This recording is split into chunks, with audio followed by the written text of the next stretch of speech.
चाहे हस्तरेखा की बात रही हो, चाहे किसी चीज के बारे में रही हो, मैंने कहा मेरे लिए कोई काल का चक्र छिपा हुआ नहीं है।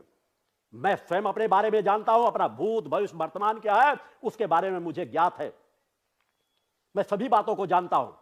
उन चीजों के बारे में भी मैंने वहां जाकर के नहीं, मैंने 3 साल का समय दिया है अलग अलग संस्थाओं में जाकर के उनको बता करके, चाहे गायत्री संस्थान हो, चाहे और संस्थान हो, चाहे प्रमुख लोगों के हो, जहां जहां मुझे लगा कि इन लोगों से समाज जुड़ा है तो शायद अगर ये सही रास्ता दे दें, बता दें, तो मुझे अपना परिचय समाज में न देना पड़े, मैं एकांत साधनाओं में रह करके कार्य कर सकूं।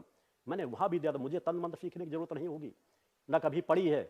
मैं वह यात्रा मेरे बचपन से लेकर के साधनाएं कब से प्रारंभ हुई थी, उन चीजों की जानकारी ले लेना, उन स्थानों की जानकारी लेना। मैं कभी हिमालय पर्वतों की बात नहीं करता, जहां पर साधनाएं की है आज भी उनके प्रमाण हैं, आज वहां लोग हैं।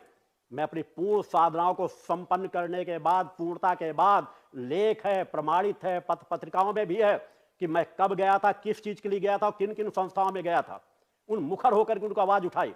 उनकी भी श्रीमाली जी की मृत्यु कब, कहां, कब होनी है इसके बारे में ज्ञात कराया था, जिससे वो कहीं ना कहीं विचलित हुए थे और उन्होंने विरोध भी किया था, क्योंकि उनको लगता था ऐसा होगा ही नहीं।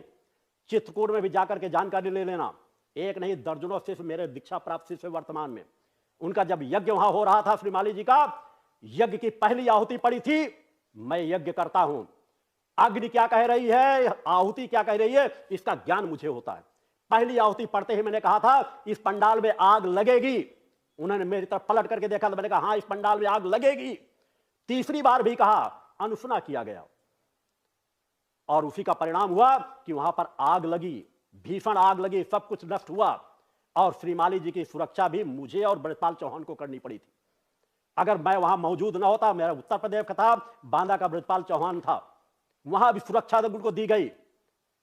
और उसके बाद मैंने कहा कि अगर आप अब भी नहीं रास्ता पकड़ सके तो फिर निश्चित मैं अपना रास्ता अपने तरीके से पकड़ रहा हूं। और वहां से आकर के ब्रजपाल चौहान जैसे लोग पिछले 30 वर्षों से यहां मेरे कार्यों में सेवारत हैं, जीवनदानी शिष्य के रूप में।